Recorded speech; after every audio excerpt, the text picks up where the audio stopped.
How many of us managed to get through the assignment?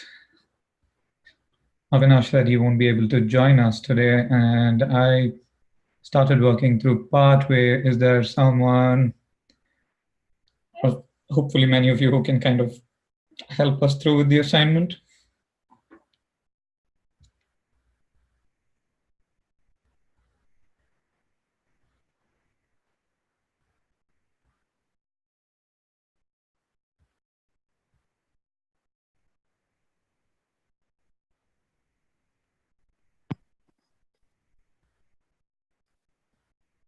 No one?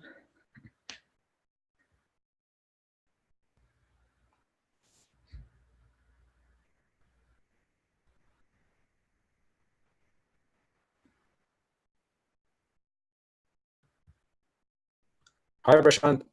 So I was trying to come up with assignment 2 yet, but I got stuck. So was not able to solve or proceed any further. I mean, I'm still trying to solve the assignment 1. So I was stuck in few of the parts, then I jumped to assignment 2. So yeah, I wish I could help more. But then what the approach that I took was I stopped the assignment and I went along with the lecture 4 and 5 to an extent. Okay. So that's pretty much. Still, I'm facing trouble solving assignment 1. So I'm trying to solve all by myself. So I know that in the previous recording there were some solutions shared, but I'm trying to understand it and do it my way. So yeah, that's Cool. what. Sorry, Okay. I mean, it was of more help. Sounds good. Okay. Cool. I think then let's kind of just read through the assignment. I didn't do much of it by myself. I managed to grab a bunch of code online, and yeah, let's see. Yeah, if someone wants to jump in, add some clarifications or correct me when I'm wrong, please go ahead and do that. Cool. Let's start then. You guys able to see my screen? Yeah, we are able to see that. Cool. Okay.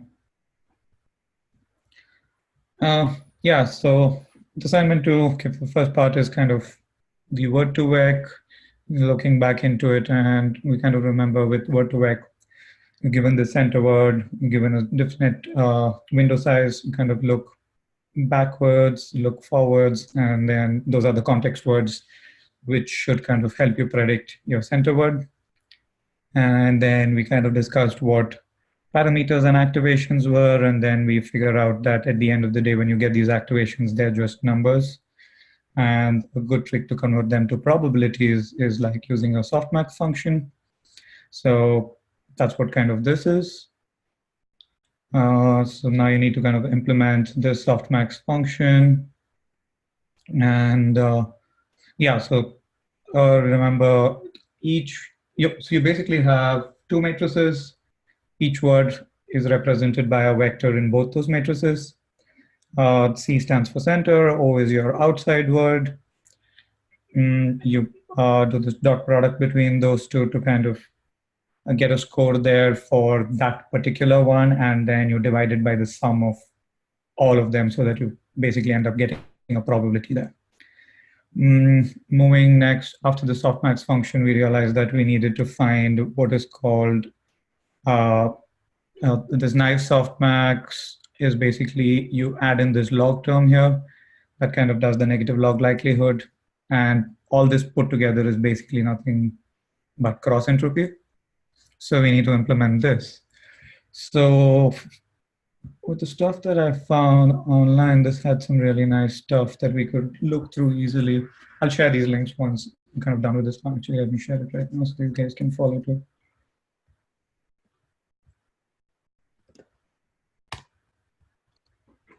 Cool. So yeah, this one basically talks about these 2 loss functions, which is softmax and the softmax and the cross entropy loss, and then we can see how they derive the differentials for them.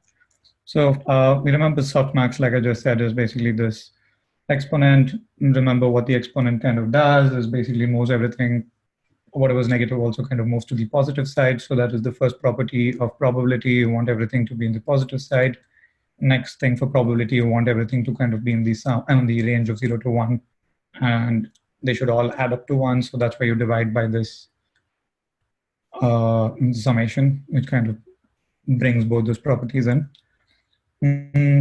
So yeah, so softmax, if you're just basically implementing this formula explicitly like this, that's straightforward, I guess. Now, this is something we discussed last time, that you have computers are discrete, so you have only a certain finite amount of space that you can kind of represent there. This is kind of that stability problem that we were talking about.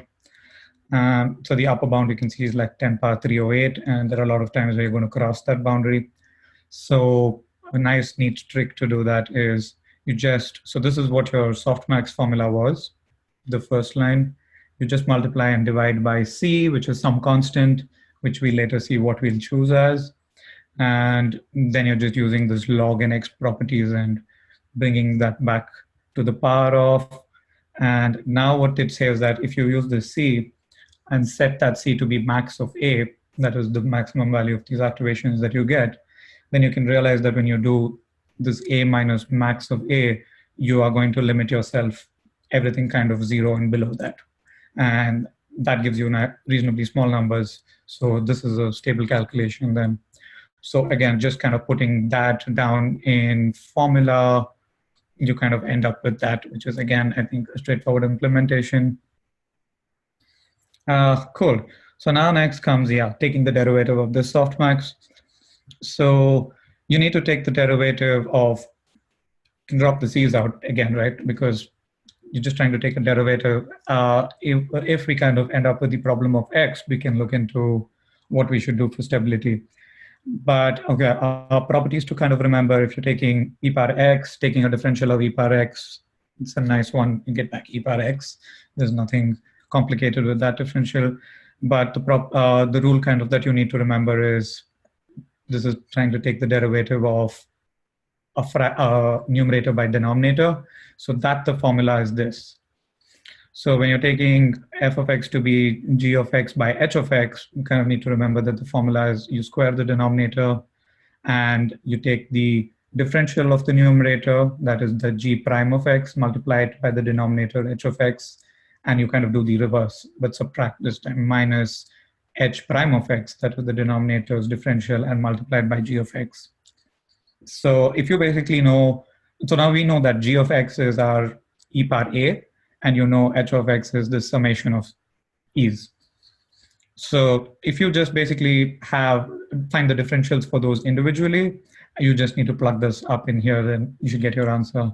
So to kind of quickly run through that, you have g of x here, you have h of x set here. Now you need to kind of do the g of x differential, like I said, is really easy. So it's e power a, so you get back that.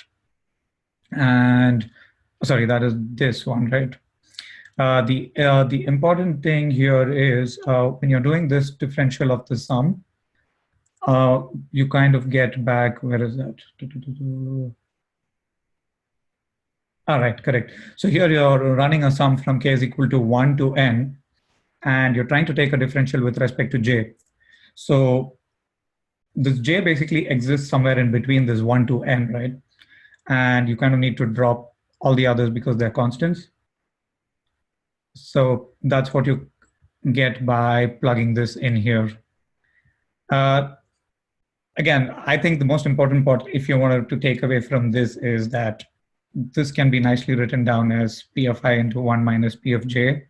If you want to look what that is, let's plug this back into this formula. G prime of x is nothing but e of a, h of x is what we had, and the denominator h prime of x exists only for that jth quantity, so that is that, and g of x again is nothing but e of a to the power of I.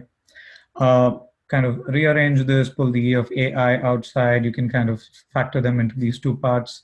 And then if you look at this, this is again nothing but softmax, right? But this is the softmax for the ith thing, so you do p of I, and this again, if you factor this out, this will basically become 1 minus p of j. Does this kind of make sense to everyone? If you kind of go through this, I think it's pretty straightforward. But if there are any questions, we can kind of try to address them. Does anyone have any questions for this part? Prashant, can you kindly go to the portion where it was incorporating C equal to minus max?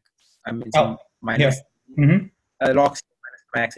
So can you kindly elaborate on this? I mean, I'm not too sure whether I got this. Why are we substituting the value like that? So this is the thing, right? So if you do so if you remember in my slides, there is a graph for e power x, and e power x basically just grows exponentially, right? So then as your x becomes big, your e power x becomes huge. And now you have a limit of what you can represent on a computer. So imagine those numbers become just too big, then your computer can't represent them on the number of the float bits that it has. So that's why and on the other hand, if you remember e power minus x, those are small numbers. So that's why you're just doing this math trick. In theory, you actually get back the same result because all you're trying to do is just multiply by c, divide by c, which is nothing but 1, right? So you're not changing anything mathematically. Yeah. It's just a cool trick that helps you keep things within finite ranges. Hence, it's stable. No, I mean, I understand the maths. I mean, why have they chosen that to be equivalent to minus max of? Good point. So actually, you can choose C to be anything.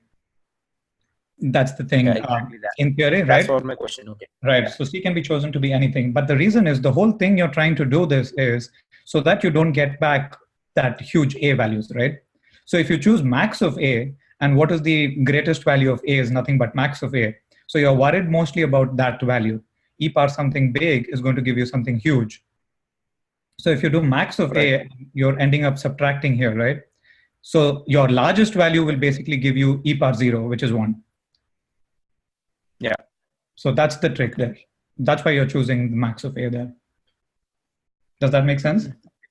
Yeah, definitely. Yeah. Okay. Thank you. Yeah. So is there anything else, or shall we kind of move? Yeah, this pretty cool site which kind of very nicely explains. You take those two situations of when I is equal to j, that's what we kind of discussed over here. The I is not equal to j, you kind of end up with this formula, and that's kind of because when your I is not equal to j, what happens is it's the g prime of x. When you're differentiating that, you end up with 0 because there is no term in correspondence with your I and j. So that gives you a 0 there. And the rest of it, again, you can kind of factor them out and you'll get back minus p of j into p of I. Again, if you want to look into this, yeah, you have a Kronecker delta, which is defined basically, it's an impulse function. It is set to 1 when I is equal to j and 0 when I is not equal to j. So you can use this notation and plug that back instead of writing it like two ifs. All the same, it's just mathematically, you can just write it down as one line otherwise. Cool. Cost entropy loss. Yeah. So we saw in these notes here, you first found. So we went kind of through that. Now you need to do the minus log part of it, and that's what is nothing but cross entropy loss. So let's define the cross entropy loss.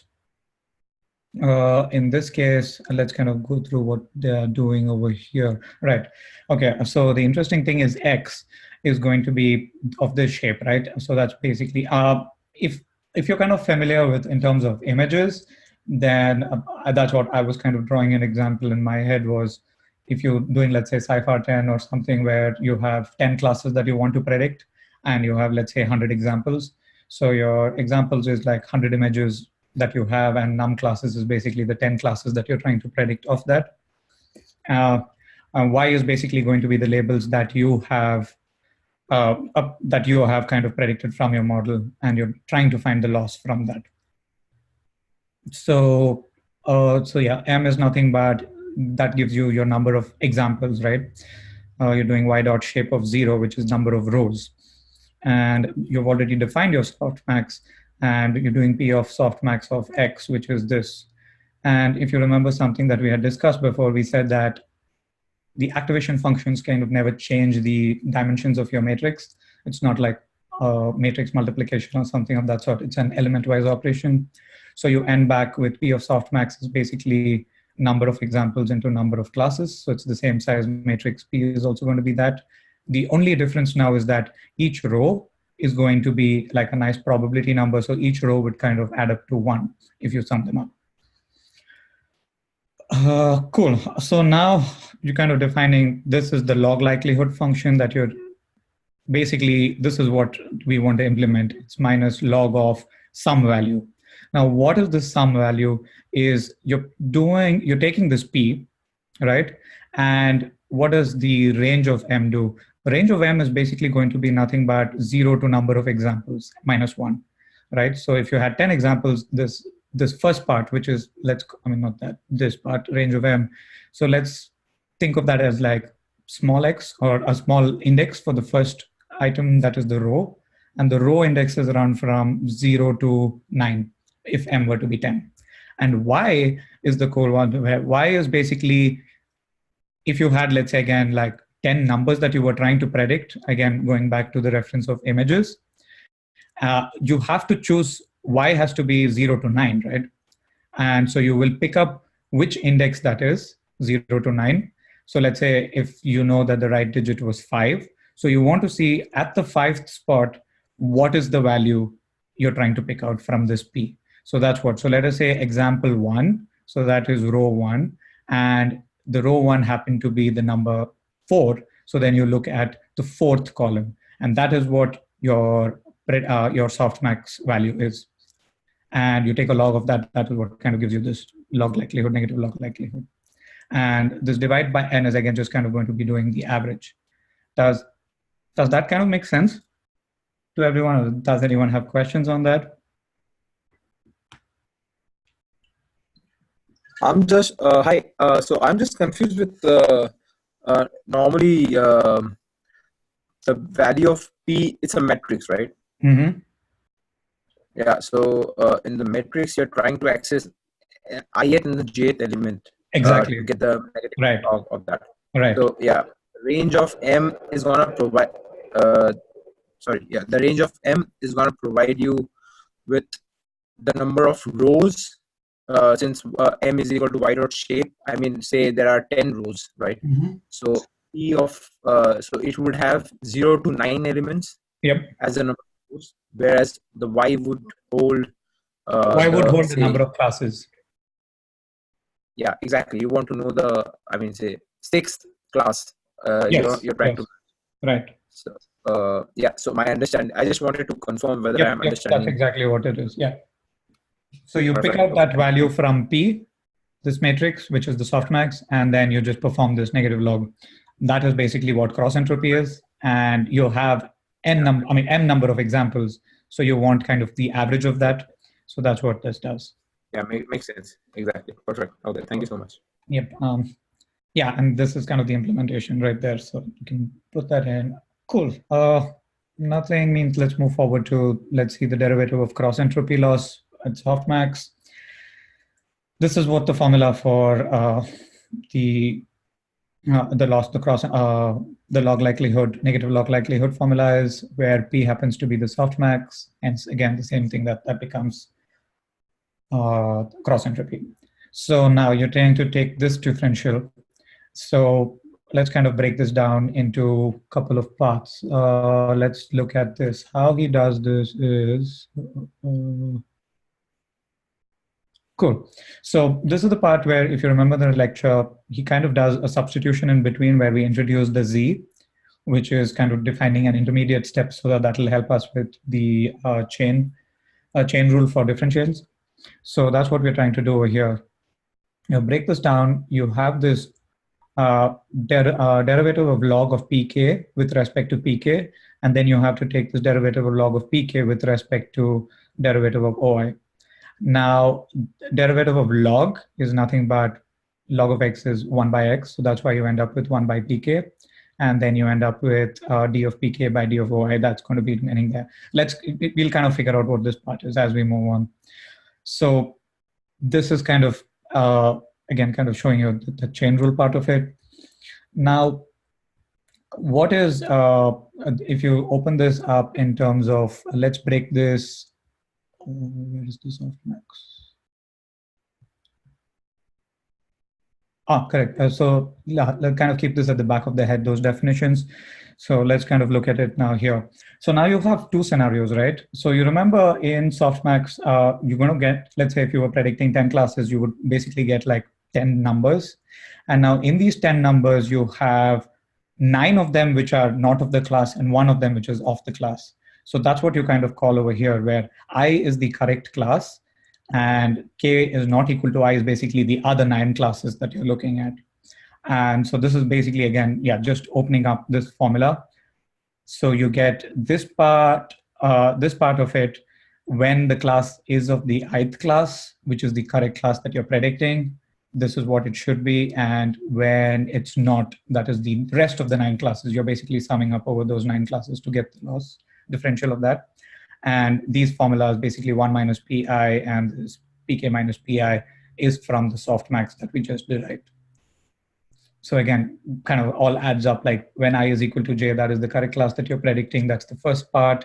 And when I is not equal to j is when for the other 9 classes that you're that not the right class. So that's what that differential kind of breaks down to. Again, after this is pretty much you're just trying to rearrange things. And the nice thing is that when you kind of rearrange everything and you reach here, what is this sum is the interesting thing. Now, you remember y is this vector, and it was one hot encoded, right? So basically, you're going to have a bunch of zeros, and only one thing is going to be a 1 in that. So if you sum up all the values of this yk, here actually you'll end up with a 0, because this is not the right class. And the right class was the yi, so that was the one with the 1 in it. So you sum up those things, and you should end up with that. So that is pretty much that they derive over here. So this becomes, yeah, you can nicely plug that in here. So at the end of the day, what you need to remember is that the derivative of cross entropy with respect to softmax kind of will give you, where is that? Will kind of give you this. Does that kind of make sense? Anyone have any questions on that? Yeah, I mean, I understood. I mean, the calculus part is, is pretty clear. I mean, it's pretty straightforward. But the thing is, I'm trying to understand more conceptually. Why are we trying to get the derivative? I mean, are we going for the back prop? Yes. Are we yes. in that state? Yes, exactly. Okay, perfect. Yeah. For doing the broad back prop. So basically, you're trying to find the minima, right? And now the way you find the exactly. I got it. is because of that. Yeah. Cool. Yeah, so then if you were trying to implement this part of it in code, it just kind of steps down to this. Again, you need this m because you're kind of trying to calculate the average of it. The softmax is stored over there. Again, you're just trying to calculate this formula, right? You're just trying to do p of I minus yi.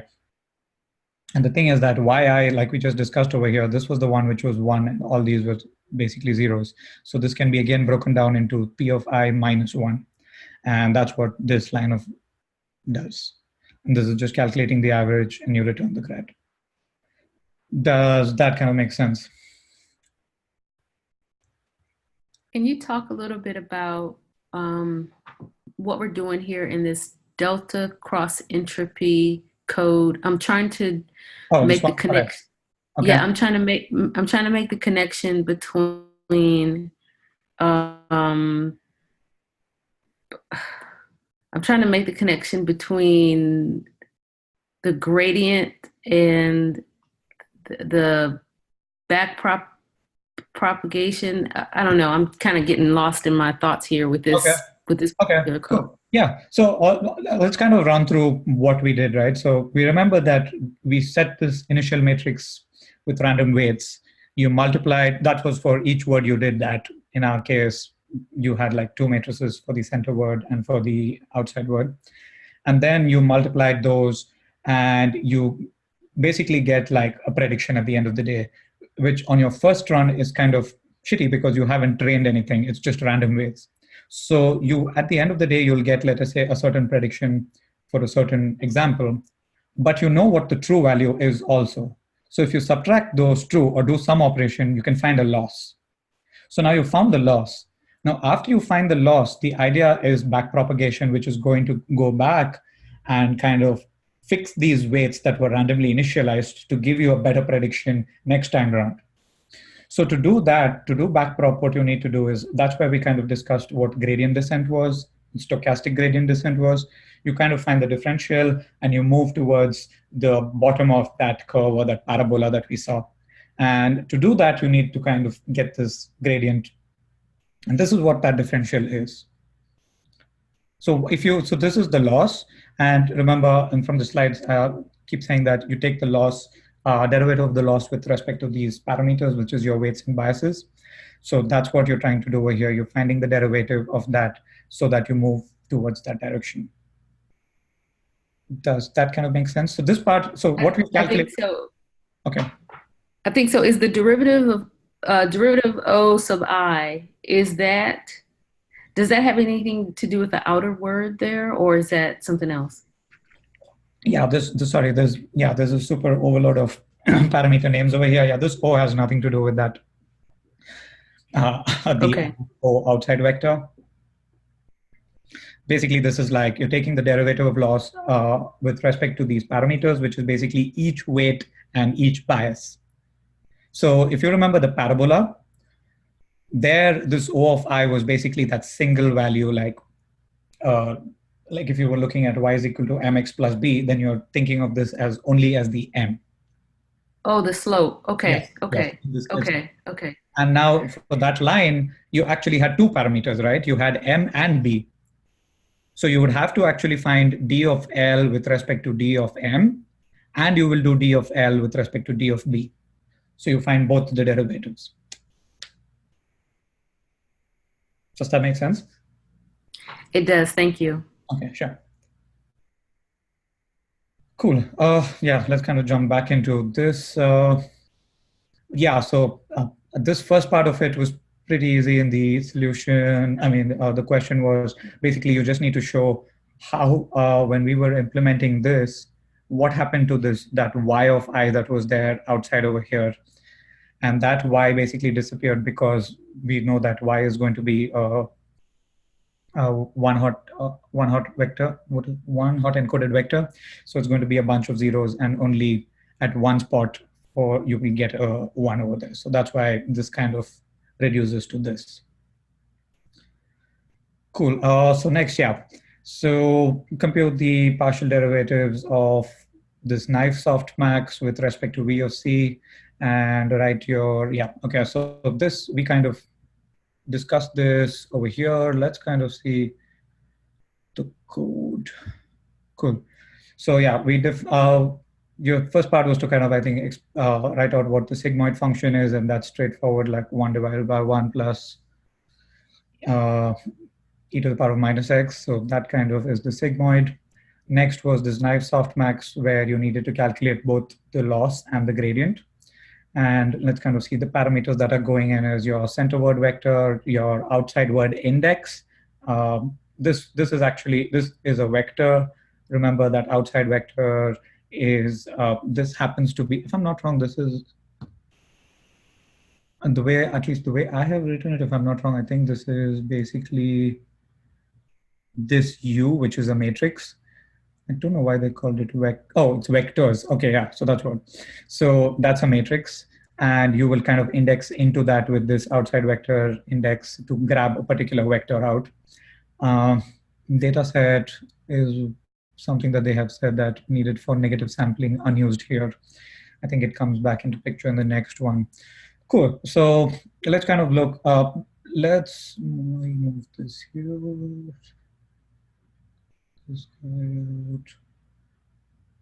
Let's kind of see along with this.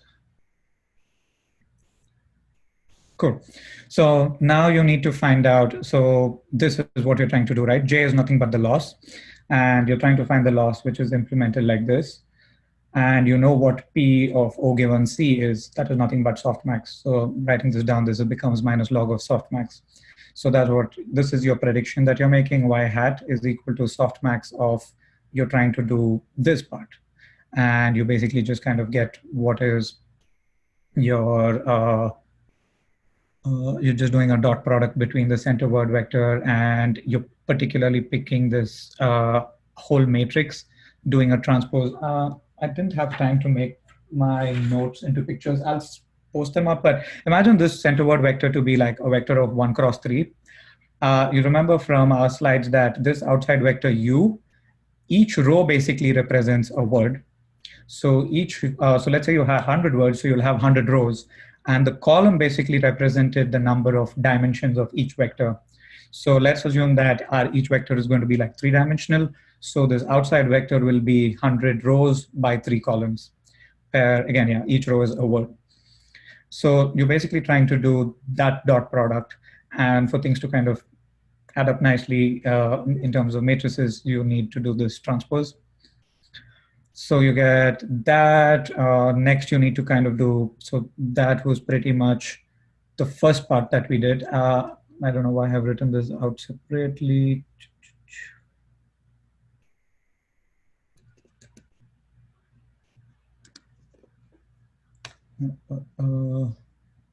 Yeah, so then you can calculate the loss that is just plugging in this extra, the log part of it. So you get that log of for that particular word index. So that's what the loss was. Now you have to calculate the gradient of the loss. Gradient of the loss we kind of looked through on this sheet. Again, trying to implement that. Where is that? Okay, yeah, here. So this, again, I wish I could move. So cool. So this is what we were trying to do, right? P of I minus yi, where we said that yi, because it's one hot encoded, this is going to be 1 only at that position. So all you're trying to do is implement that over here. The gradient loss of each is going to be gradient loss minus 1.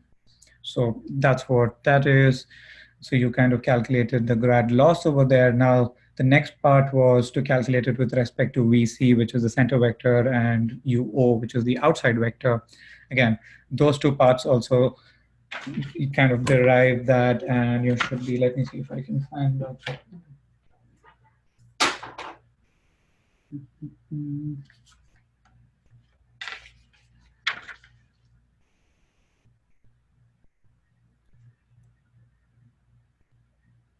Right, okay. So for this one, you're basically trying to differentiate this DJ. Yeah, sorry, I had no time to prepare slides, so that I have to keep jumping between things here. So yeah, you're trying to basically calculate the differential in this case with respect to, let's say, V of C. So you end up with, where is that?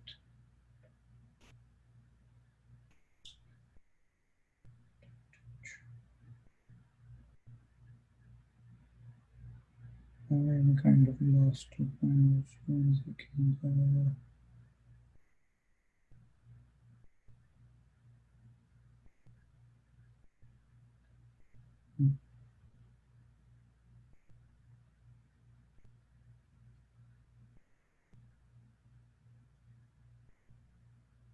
Right. Okay, here we go. So yeah, so you're doing D of J with respect to D of VC. Yeah, right. And so at the end of the day, you have to take the log of this softmax and you're differentiating with respect to VC. So you end up with, like we discussed, this can be, again, like for chain rule, we'll treat this to be like a certain value X. Again, overload, let's call it A. So we know log of A's differential is going to be 1 by A. So this basically kind of gets inverted. So you end up with this summation in the numerator, this in the denominator. And if you take the differential, after that, the next step is going to be to take the differential of U naught of T with respect to this with respect to VC, all right? So then you'll end up with this numerator. I should have got the slides. Does anyone have a better explanation for this? Basically, at the end of the day, what is going to happen is you have this log of, let's call that A. So you do minus log of A, differential is going to be 1 by A. And then you have this term which comes back in again here, because that's what the chain rule is. And then you have to differentiate with respect to VC on this whole thing. So you kind of differentiate e power something. This will again give you back e power this. And then you have u of t. Again, this differential comes back down there. I probably at the end of the day post some pictures of what I have worked out. Does anyone else have a better explanation or have this written out somewhere? I wasn't planning on covering this for differentials because you at the end of the day, like the important thing to remember is you never really end up doing any of this. In PyTorch for something you will just call like dot backwards, and that automatically calculates your gradients, which does the differential and takes care of everything. So I really don't see that much of purpose in calculating the derivatives as such.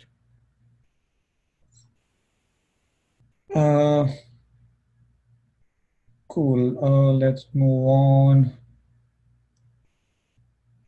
We kind of implemented the sigmoid. Yeah, cool. So next part was the negative loss sampling. I'm sorry, negative sampling loss. And this if you remember what negative sampling basically meant was, let's kind of step back. So skipgram basically had two things. One was continuous words, and continuous bag of words, and the other one was negative sampling. So negative sampling basically said that you give it the right word. You give it a data set. Let's say with, I think I have that.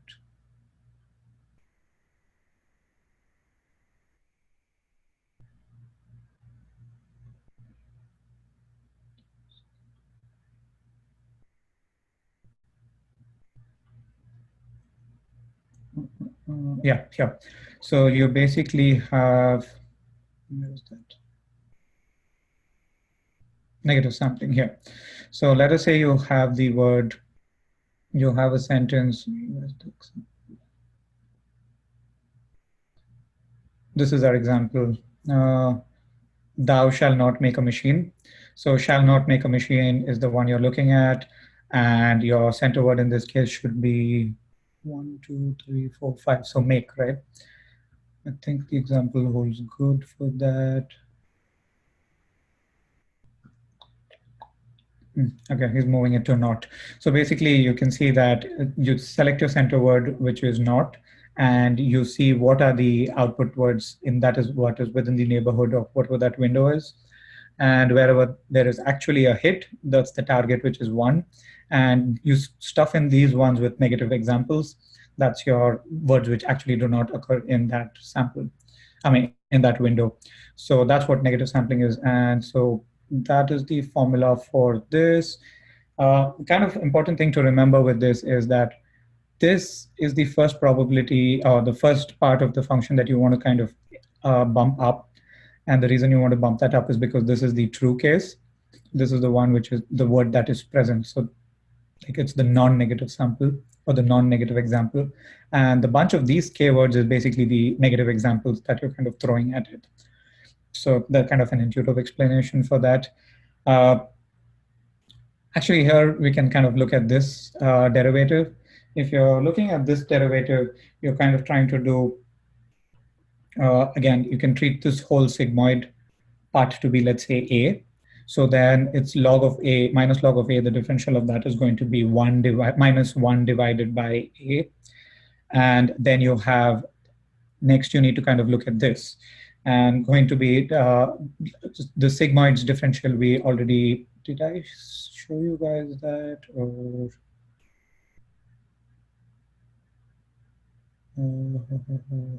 so sigmoid's differential is going to be sigmoid into 1 minus sigmoid of I. Where do I have it? I don't have that anywhere. Let's see if we can find this. Sigmoid into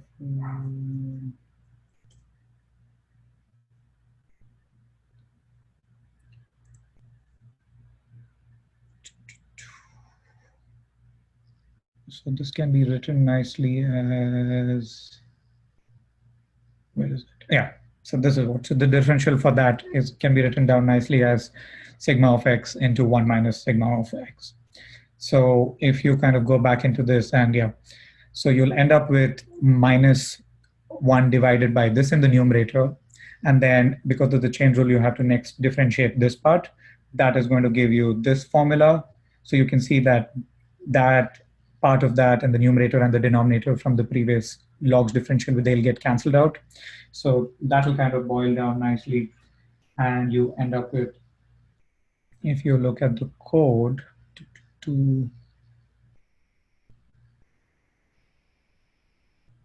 which one are we looking at here?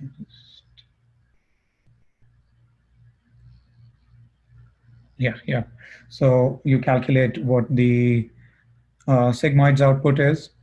After you calculate the sigmoids output from this, you'll end up with the center word vector, that is VC, into, there's a negative sign up here, which you can take it into this formula so that 1 minus sigma of output can be rewritten as sigma of output minus 1. So that's what kind of that differential does. So that's with the, you kind of update that.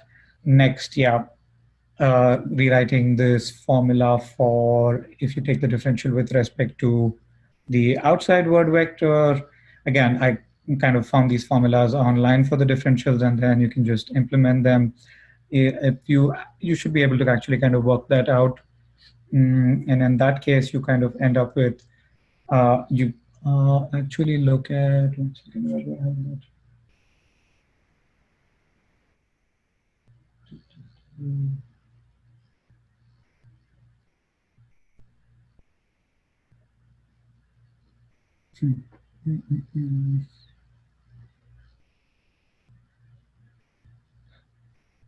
Oh, sorry. One important thing actually to kind of show you in terms of code what was going on is these are these two parts over here, and they are literally the same thing that is happening.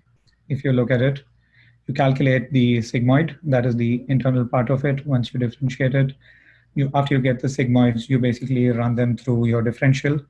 Once you get the output of the differentials, you can calculate the losses at the same time using sigma of output. It's basically the loss minus the negative log likelihood of the sigma output. That is basically done one for the center word, and this k is basically done for your negative samples. So you run this loop for all your k negative samples that you have, and that kind of gives you the loss for that. Yeah, this was a really shoddy job. Sorry, I really had no time. Is there something in specific that someone has a question about these while you were implementing or while you were trying to calculate the gradients? Maybe I can help with that.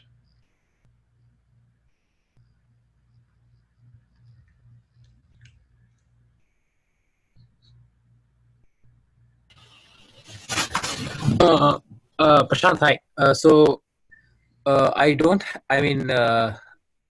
just wanted to ask you regarding the formulas and the code that you have been writing. So, because in the lectures, I noticed that he hasn't spoken specifically about all these.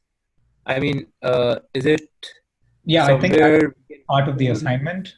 And that's what, like, the link that I shared kind of shows you the derivatives for those particular loss functions. Like you can look at how you calculate the derivatives for sigmoids, the derivatives for softmax. Okay. And yeah, that's not, I don't think that's covered in the lecture. That is part of the assignment that we need to do. Okay. Fine. Okay. And in regards to assignment 1, I mean, were you able to complete the entire assignment by yourself, or you had to also take help from the web? I mean, because yeah, I was. Yeah. I was wondering. I mean, because theory-wise, whatever the lecturer is providing us, I mean, we are able to build the theoretical background behind it, but practically trying to get the solutions done. I mean, so for instance, for me, there was a point where I was not able to connect the theory with the code that I have to write it. So I was confused. So I was reading a few of the articles, but then I thought, I mean, I'm probably following a wrong approach in writing the code or solution. So I just wanted your opinion. I mean, is this the problem with everyone, or it's just me facing the problem? Yeah, I mean, in terms of the theory part of it and this, yeah, I think because this is a lecture from Stanford. Yes, that is an issue. Like if you look at the fast AI stuff, it's more like very practical, approach oriented. Like you would never write these gradients down. There is no reason for you to write these gradients down because PyTorch or TensorFlow do these gradients for you.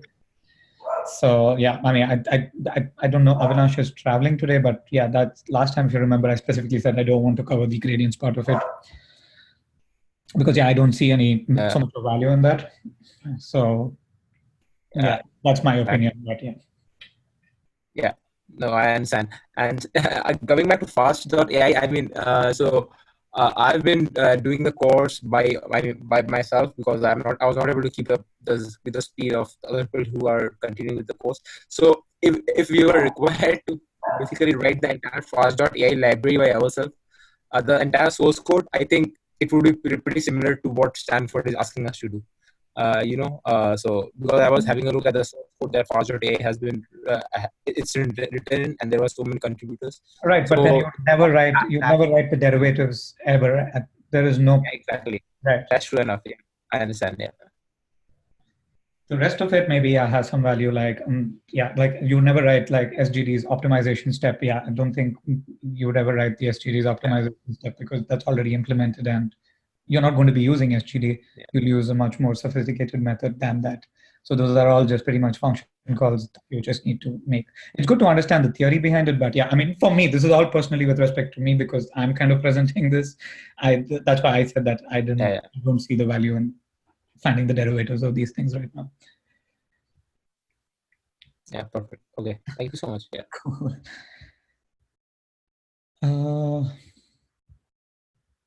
Cool.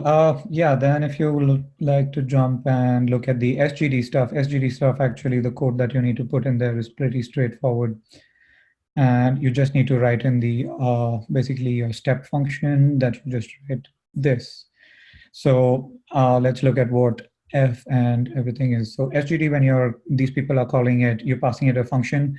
The important thing is this function is already returning a tuple, which is going to be your loss and your gradient. So that's what they say. You need to return back your loss and your gradient for your functions. And yeah, x naught is going to be your starting point because you make an initial guess for SGD iterations is the number of steps that you want to take till you stop implementing that. Basically, where is that? Yeah, so you have your f of x, and your f of x is expected to return your loss and your gradient. So you store your loss and your gradient. Kind of important thing to remember this is that your loss is really not used over here. Like it's basically the gradient that is calculated that you update and move towards the global, towards the minima. So that's kind of an important thing. Loss is pretty much what you kind of just really literally just print to see how well your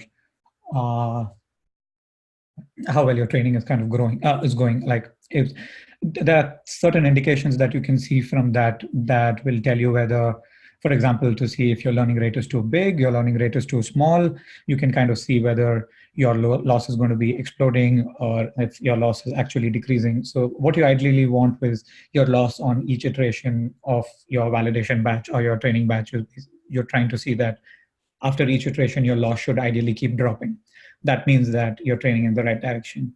So there are certain signs where, like, if your loss is dropping super slow on each iteration, then that kind of an indication that, okay, you can probably bump up your learning rate. So you bump up your learning rate.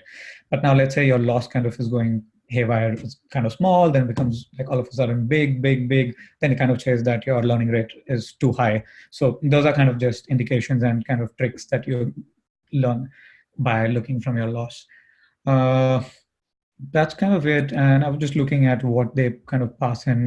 This is not part of the assignment, but what they kind of pass in to do as a sanity check is this is what their f of x is, what they have done for testing purposes. They've defined that as x squared. So now you know, we just discussed that whatever your f is, your f should basically return back a loss and a gradient, right? That's what, or was it gradient and loss? Loss and gradient. So that's what you kind of see here. So let's say you're kind of doing mean squared error, right? So you take your actual value you take your predicted value, subtract the two, and square them. So that's what this is, the loss. And you know, x squared differential is going to be 2x, so that's what your gradient is. And that's this is what your f of x is that they're passing in. So SGD takes in this f of x, you're passing in what your initial x naught starting point or your initial guess is. This is going to be your learning rate, number of iterations, and yeah, this basically just prints the loss like every 100 iterations. So that's kind of the general thing. The other things that yeah, this is again a cool trick. Like when you're actually looking at your losses, in this case, it doesn't get run because you see x plus is actually set to none. This is kind of setting out the exponentially weighted moving average. It's basically the loss. If you print out the loss explicitly, it's going to be super spiky and it's going to jump around a lot. So what you do is like you take a windowed moving average. So it's this basically saying that give me 95% of my previous value and just add in like 5% of my new value. So it kind of makes it look in a much more easy to interpret when you kind of plot that. Again, all this is not part of the assignment as such, but just kind of whatever I kind of grabbed when I was looking at this, I wanted to share with you guys. What else? Sorry about the dogs. What else did I want to discuss?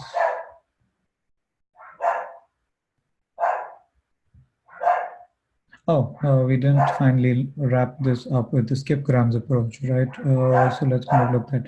So skipgrams is going to basically, yeah, where in this case, they're using the negative sampling approach where you kind of set negative samples there with those target values to be 0. So these are the parameters that you kind of pass in. Again, this is your center word. You're looking at this particular window size that you're looking backward and forward from your center word. You have your outside words. This is your matrix that you're grabbing these window-sized words from. Word to index is basically, remember, if you were given a word, you need to kind of numericalize it, kind of convert that word to a number. That's what that does. Center word vectors is, again, this is vectors is basically a matrix. And this center word vectors and outside vectors are basically two matrices of the same size, each row corresponding to a word in your vocab. And this word to vec loss and gradient takes these two. In this case, you're forcing it to take max softmax loss gradient, whereas you have even defined the other one, which is the negative samples. Sorry, you have defined only that right now. So yeah, this is the only one that we pass in. So it takes in that loss and gradient because this is what kind of does the backprop and optimizes your weights as you go along. Yeah, so you calculate the loss. That's what is done over there. And you look at your, you look at the current center word, you use your word to index. So basically you get back what the index is for that in your matrix, you look that up, so then you basically get back what that vector looks like. Once you get that vector, we have kind of derived these word to vec. In this case is like we set it to this. So we have already defined what knife softmax is. So the knife softmax loss and gradient calculates both your loss and your gradient, and you basically keep accumulating your loss. This is to print out and see how you're doing, and this kind of does your updates of your or weights at that particular, this does the update of the weights, and that's pretty much kind of the general idea of that. If you guys go ahead and implement this next time, and if you have specific questions, message me on Slack and we can kind of discuss this.